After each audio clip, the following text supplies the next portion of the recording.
That's how you do a analog fade out. Hey, how's it going? Welcome to Tech Talk Live. Hey, you know what? I just watched the end of Joel, and that was really good. I have to say, I wish I spoke French better. He's so passionate, and he did such a. I mean, he showed a bunch of stuff, and I figured a few things out because I think the word what was it? Computer, I think is the same word. Anyway, hopefully you saw him. The other guys in front. So awesome to have this international community up here showing you stuff on Yamaha synth products. Anyway, I'm Blake, and this is the English edition of Tech Talk. Today we're going to talk about the other types of DAWs outside of Cubase that are supported by the Montage in its remote control area. So we have Logic, Live, and Pro Tools. We're just going to cover basic setups, and I'll just show you, where in the instrument you go for these settings, you set them up, how to connect, that kind of stuff. Very basic. We're not going to go real deep in the weeds on this. I personally am not a user of a lot of those DAWs. I do kind of use Logic, and I will go through Logic today live. I'll just boot up Logic and show you the basics on how to set it up. And that's the main thing that we're going to talk about today. So first off, let's talk about MODX, how it connects to the computer. This is such a nice way to look at it. This is audio MIDI setup. These were obviously captured by Hans-Peter Hinkel. This is in German, but it's in English on my system, but it looks very much the same. Basically, just to show you how things set up, you have your audio inputs and outputs right up here in audio MIDI setup in the Macintosh computer. Windows computers look, they have a similar type of a setup. We're not running Windows, but you get the idea. Audio setup right here. It's showing on a Montage your 32 audio inputs to the computer, outputs right here. There's 6 right there, or 3 stereo, 16 stereo if you're running in stereo. And then the MIDI setup here with the 3 ports, how it is seen by the Macintosh OS is like this.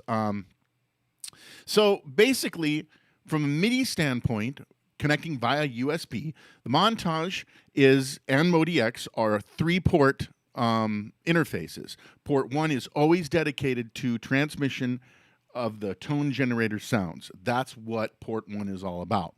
Port 2 is dedicated to DAW remote. So that's where you will send and receive the information for DAWs, and I'll show you how that's all set up in the 3 DAWs we're going to talk about today. And then port 3 is kind of cool. If you didn't know this on Montage and MODX, that it sends whatever hits via USB connection to the computer, it will transmit it out via the MIDI through port on the on the Montage and the MODX, so you can hook up an external device and control it and send MIDI to it. So if you have an old, rack mount tone generator or another synthesizer that you'd like to hook up and use this as like its own MIDI interface, basically USB MIDI interface, you can connect it right there on the physical MIDI connector on the Montage or MODX. It's a very slick kind of setup in here. I just wanted to highlight the differences between the audio USB connectivity of Montage and MODX. On Montage, you get 44.1, 32 channels total, so you have the 2 stereo outputs that bring the system effects and the insertion effects for whatever you have set for that output. And then you have these additional 30 channels, or 16, or well, I guess it would be 15 stereo channels. Now, when you route sounds from Montage or MODX on those external outputs to the computer, you do not get the system effects, and that's by design. That makes sense, actually. Sometimes you don't want to carry those system effects over, but you need those insertion effects for things like guitars that have distortion. Obviously, you don't want distortion on everybody. You just want it inserted, right, or in that sound itself as one of the 2 insertion effects of that sound. So that's when you'd use the individual outputs. Use them when you need them. Most of the time, I really don't need the individual outputs, but there are times definitely where I want to have much more control over the mix, and I want to use maybe a reverb inside the DAW that I don't want everybody to have, or rather, I don't want the system effects in here that I don't want all of the the parts to have, but I still want those insertion effects, so that's when I'd use those individual outputs. Now, Montage also has the ability to go above up to 192 sample rate if you ever need to go that high. But when you do that, you change the amount of inputs because, it's processor, lots more processing if you go up to 192, but you still get 8 channels, 4 stereo channels out to a computer if you decide to go to 48 or 88.2 or 96 or 192 if you have a lot of hard drive space. That's the one thing about when you go up there, you certainly eat up a lot of hard drive space as you go up that high. Output on the Montage, you get 6 stereo channels, outputs for the digital output, the signable outputs, and the main stereo outputs. So on a MODX, it's a little different. It is 44.1 fixed. That's it. But you get 10 channels total, 5 stereo channels, which is pretty awesome. And then you also have the output stereo channels, digital, and the main stereo outs for USB connectivity. That's just the general. That's the hardware you have in front of you. How the DAW is configured, this is what it will see, though, if it is properly configured. Moving right along. Software components, well, these are the things you're going to need in order to hook up to a DAW in a computer. Yamaha Steinberg USB driver. There's a Windows and Mac version. You get those on our download site for the product. So you go to Montage Downloads. You'll find them all right up there.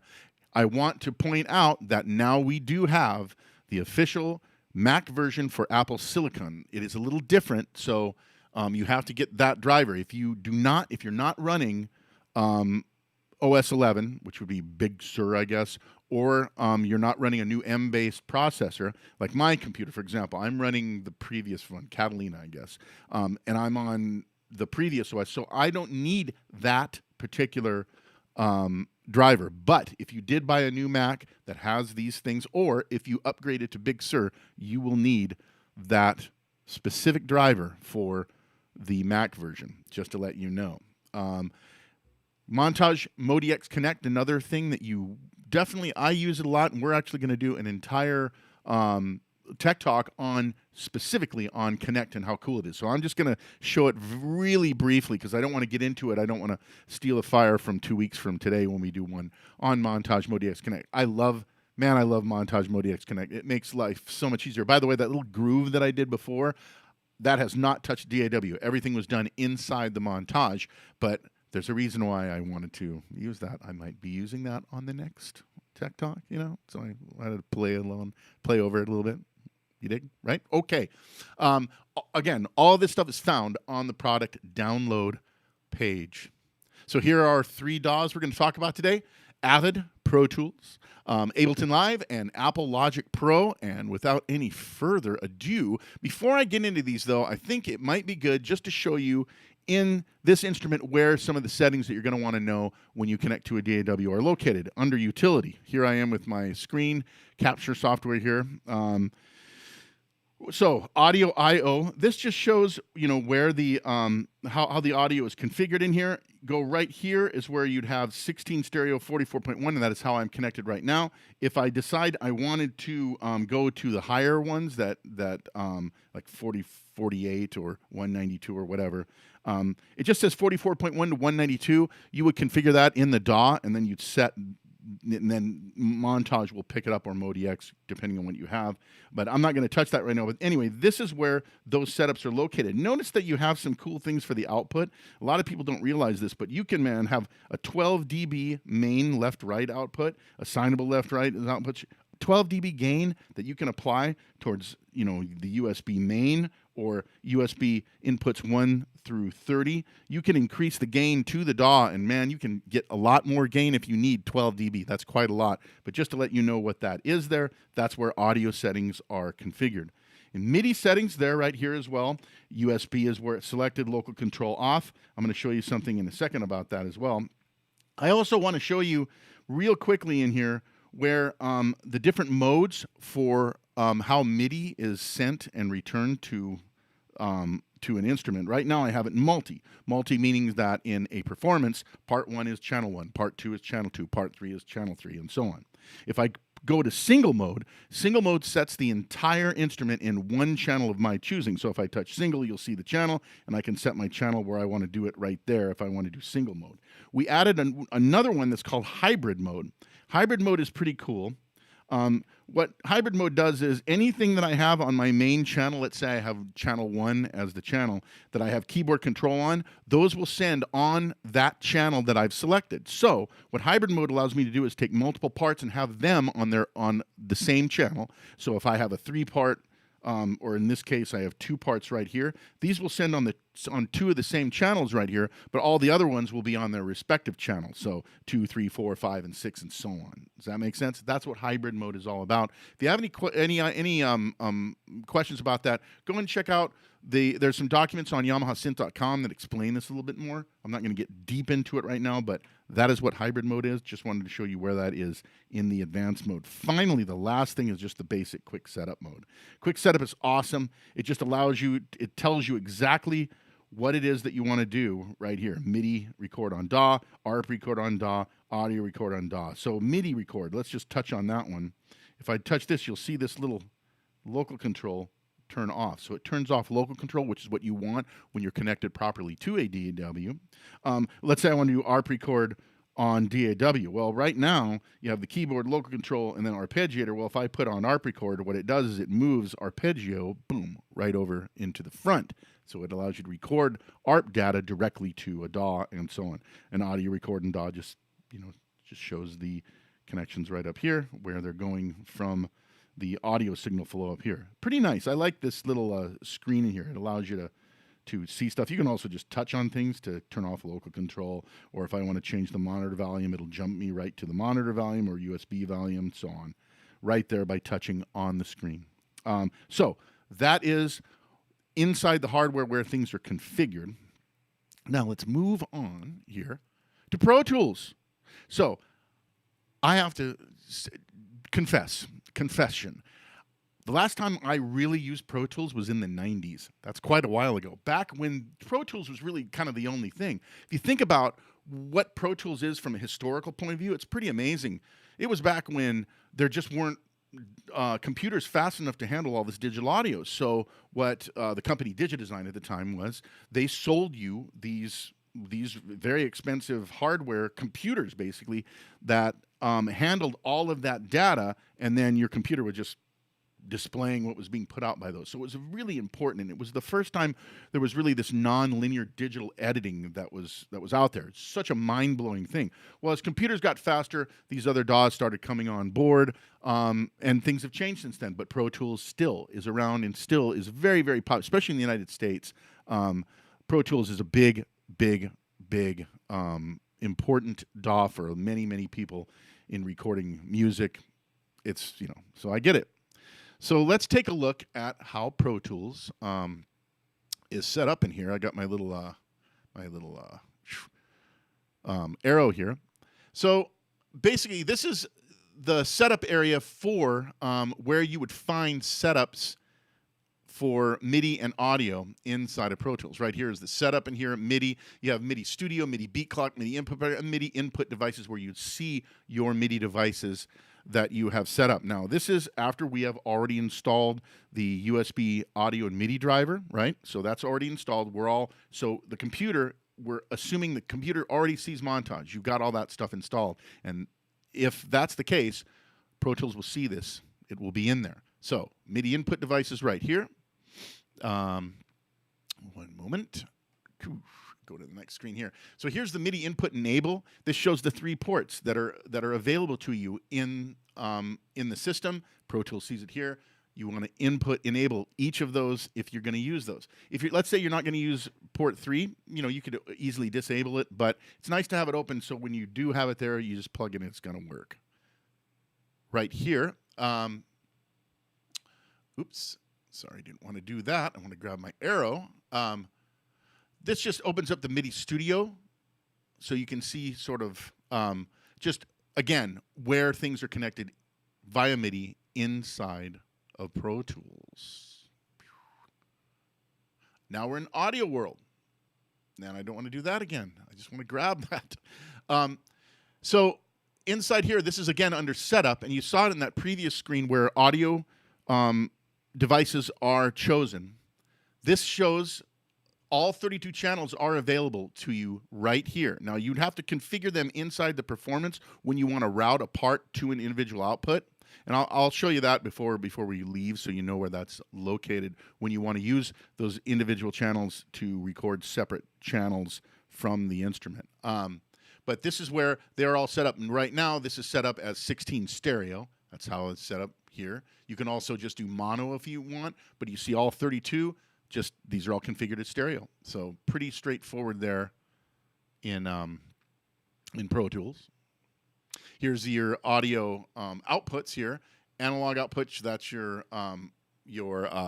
main stereo out. The other analog output is the assignable outputs on a montage. This is a montage that's connected here. And then the USB digital output right here is where those show up inside Pro Tools. Again, all this is under setup in Pro Tools.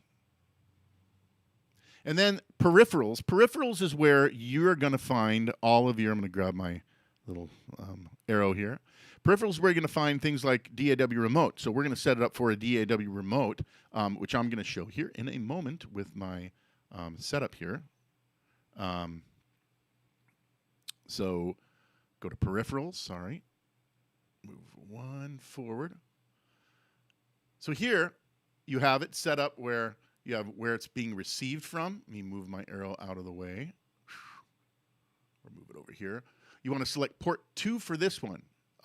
Now, this, if you see where it says here, where it says type, it says Huey. Huey is what the Mackie, Human User Interface, it was one of their remotes.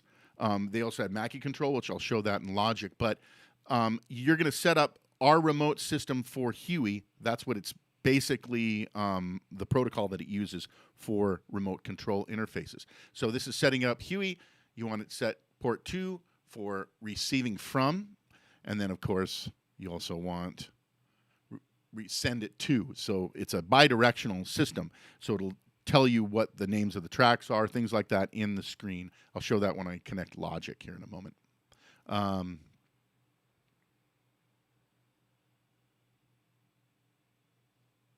Yep, and that's just setting up, again, port 2, showing where those are set up to do that kind of stuff. So that's Pro Tools, very basic. Again, it's all under setup for Pro Tools. That's where all that information is located. Let's move on to Live. Again, a software I haven't really used a lot of. Little later on the scene than a lot of the other major DAWs, but man, has Live taken off. I'm always amazed at how many friends of mine use Live on a regular basis for virtually everything. I remember it when it first came out. It was kind of exactly as the name implied. It was for live performance, being able to control MIDI and audio tracks and loops and crossfading and all that stuff live and very seamlessly. So I saw a lot of live people use it, but as they've moved forward, it's definitely become, it's grown, and it's such a popular software. And I get it. I like the cleanliness of this look in here.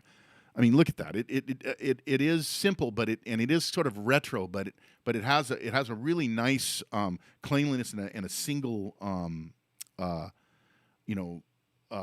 workspace that I think is cool. It's very similar to me as Cubase as well. These are both German softwares. Maybe there's something to that design element. I'm not sure, but so this is just the preferences where you see again the MIDI ports, and this came from Hape. So he has had a montage connected. There's your 3 ports. There's your 3 ports that just show up in track. And then you can route where those are being seen in here. Sync, remote, or MPE. What is MPE again? I can't remember. I'll remember it probably right as soon as I'm done with this live stream today. Let's move forward here. And I want my arrow back on. Arrow. There it is. Boom. So this looks at the core audio, which we saw at the beginning there in the audio MIDI setup. You see that Montage is right here. He has some other devices connected in here, but this is selecting it right here. 32 in, 6 out. It sees everything. It's similar to how Logic does as well, but I think there is a little bit of a Cubase vibe in here. It's the best way I can say it, on how you select sources. So let me move forward here to... So just showing the inputs and outputs, setting it right there, very clean under its preferences. I'm sure that's up in the preferences area. Very similar to how Logic. This is what I was talking about. This is similar to how Cubase is set up, where you have to activate these inputs. Whereas I know that in Logic they're just active all the time. But there's something I kind of like about activating these things. I only use as many as I need. Either way, it still works awesomely. So that's what you'd have to do if you're going to use audio hardware and use multiple channels. You have to activate those hardware, that device or that pathway inside of Live. Moving right along. There's your stereo, mono, and stereo outputs. How you want to set them up. This is kind of interesting. It just sets up two separate areas as opposed to one for stereo and mono. Makes sense. Very simple. Again, it's this user interface that's really straightforward in here that I think is pretty cool about this software. It's something I really have to get into, is try this out. It's, look at that. It makes perfect sense. It see, he engaged those outputs in the previous screen, and there they are showing up right here in the audio configuration window as expected. So just cleanliness. That's what I like about choosing those things. Just kind of streamlines the system a bit. MIDI, right? What are we looking at? Control surface, Mackie control. You'll see me do this in a moment in Logic. Port 2, that's where that's showing up for Mackie control. Again, this is the MIDI ports. They're over here. Very simple to see where this is all located, though. I get it. He engaged the remote setup right here. Sorry, I always forget that you can't see my mouse, but right here is where he's engaged the remote. Right, boom, boom, to make sure that it is going to send and receive that information. Let's move forward. Sorry. Boom. Montage Connect. Well, I didn't say this in Pro Tools. I just realized I said it. So you cannot open up Montage or ModiX Connect within Pro Tools. The reason why is because Pro Tools uses the AAX standard. That's their system as opposed to VST or audio units. We have created VST and audio units versions of Montage and ModiX Connect. If you want to open up Connect within Pro Tools, I think you'd have to use something called a VST wrapper. It's just a little piece of software that you have to have in there with Pro Tools to open up those type of plugins. But in this case, because Live supports VST, Logic also supports audio units. I'm not sure what Live. I'm guessing they also probably support audio units. It's a good guess. But regardless, you can see that it has installed inside of Live. The benefit of this is Connect makes it feel like Montage is a virtual instrument that you can send and receive information and move pattern sections over and things like that using Montage Connect. So there it is. Double click to open, just like what he says. When you double click to open, you're going to get the Connect right here. And he has it online. He's already captured something here. Here's my little arrow here. This is the receive from computer, receive from Montage or ModiX, depending on what you have. It's connected here. And this is a Montage. So pretty straightforward. That is awesome. Really, I really realize at this point that I have to get into Live at some point. It does look like a cool piece of software that I'd like to get into. So one moment here while I do a few things. Logic. So let me talk a little bit about Logic while it boots over here. I remember the first time I used a product that was the precursor of Logic. It was Notator on an Atari 1040 ST. That's going back a ways. That's going back to basically the late 80s. So that company or this software, along with Cubase, is among the earliest DAW softwares out there as well. I remember really loving Notator, and then I remember when Logic like 1.0 came out for the Macintosh and was really used it for years. I was a big Logic user, and then we acquired Cubase in 2004. I sort of had to switch over to Cubase, which is fine. I love Cubase, but I certainly have a special place in my heart for Logic. like this. See, here's Logic. This is my Logic screen. So let's talk about how I set up things in Logic. Well, that's all done inside here in the preferences area. So if you go to, let's look at MIDI first. Your MIDI preferences, right here is where the inputs are. And I've selected them here. I named mine since I have a Montage 7 white. The thing I like about audio MIDI setup is that in the MIDI protocol, you can name your instrument. So I've named it exactly what this is, a Montage 7 white. But I have all three of the ports enabled right here. Pretty straightforward. Another thing, now let's talk about, and you know, I'll show you where this is all located here in a moment. But let me move over to the advanced settings. Something that I think Logic has done over the past, I don't know, few years here is that they've done things to really simplify how things look and make it as plug and play as possible. Unfortunately, not a lot of things are plug and play in the MIDI and audio world. Sometimes you have to do a little tweaking here and there. So when I had this, when I first opened up Logic, and this is the newest version, 10.6, I guess, of Logic Pro, this is ticked off. I highly recommend this is on because it's really the only way that you can set the remote control surface. You want all this stuff on, and all this does is just allow you to see every possible parameter that can be edited. I understand why they defaulted it to off, because I'll bet there's a lot of people coming from GarageBand into this and don't want to be overwhelmed, but make sure this is on. You will, if you're a Logic user or if you want to check out Logic, that's a really important part, I must say. So I have it on here, and why do I have it on? Well, that's because in my control surface area, which I'll show you in a moment here, that's going to be right here, preferences. I want to go to, where are you at? You're right here, control surfaces, setup. Without the advanced setting on, this you cannot see, which makes it really hard to set up my Mackie control for the input and output ports, which are right here. That's where these are located. I don't think I could see them before until I turned on the advanced controls here. Now, there's a lot of stuff in here that if I really wanted to tweak and experiment with, but I found just by selecting port 2 and port 2, you're good to go. And then I named it Mackie control here, whatever, but it works flawlessly now. I now have remote control set up. So super, super simple there. As far as audio goes, once again, let me go to preferences, audio. There's your devices montage right here.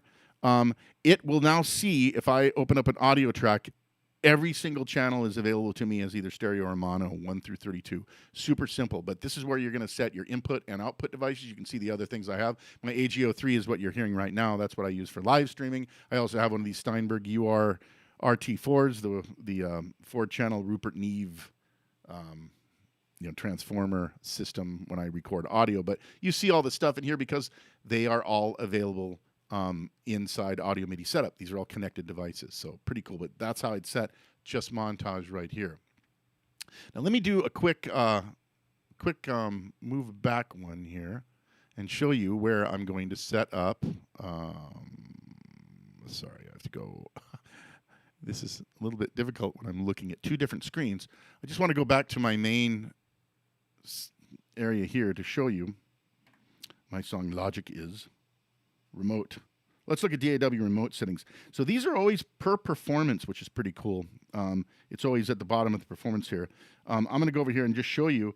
Since I had Logic up, you see all of my tracks are right here. And I'll go back to Logic so you can see all this working in real time. But drums, bass, electric piano, I already named those tracks so you could see them in the DAW, and it's reporting back here. Why is that? Because over in settings, I selected Logic Pro as my DAW.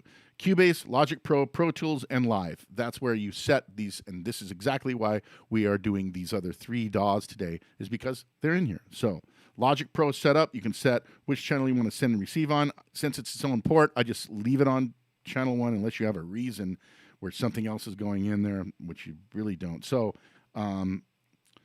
control setup here.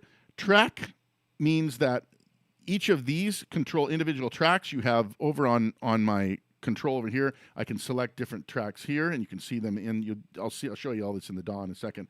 I can select tracks. I can mute tracks. I can solo tracks. That's what the track mode is all about. Plugin mode is when I have a any sort of a plugin, like a virtual instrument. I can set this up to control the plugin separate from the track. So now these controls are specific to the plugin. They won't be controlling the track when I'm in this mode right here. You can also set up this section over here to do different things. Ribbon control. You can also set up the foot switch, the 2 foot controllers to send out and receive different MIDI channels. They can literally learn inside most of these plugins nowadays. It's really easy to configure these controls to control specific plugins as you want them, which is pretty slick.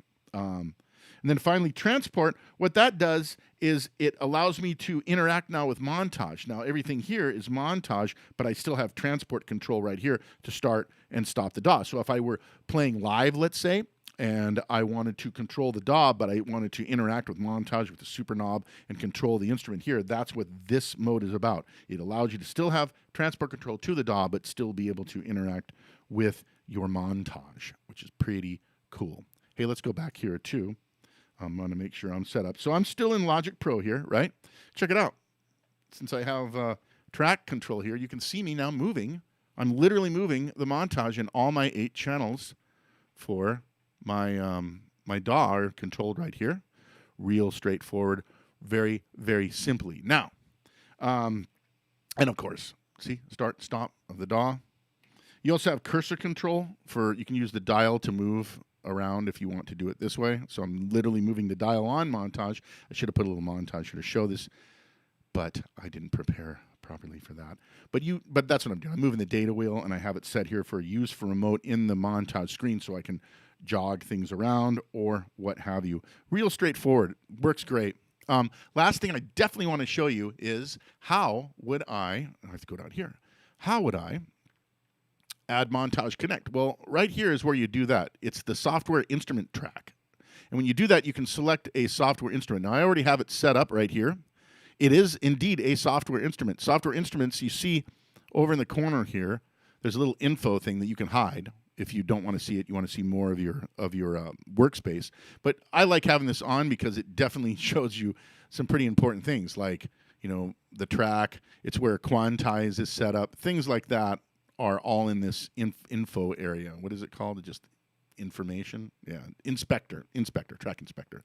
Well, if I want to open up Montage Connect, or if I want to change it, when I initially engaged Montage Connect, it gave me this list of all of the virtual instruments that I have. So it sees Connect as a virtual instrument, as an audio unit virtual instrument, even though it technically really isn't. And you can't see at the very, very bottom of my screen here. Let me just do this a little bit. It's just because it's, let me just move this up a little bit because you want to see the very bottom of this. Right? If I go, that's still not quite low enough.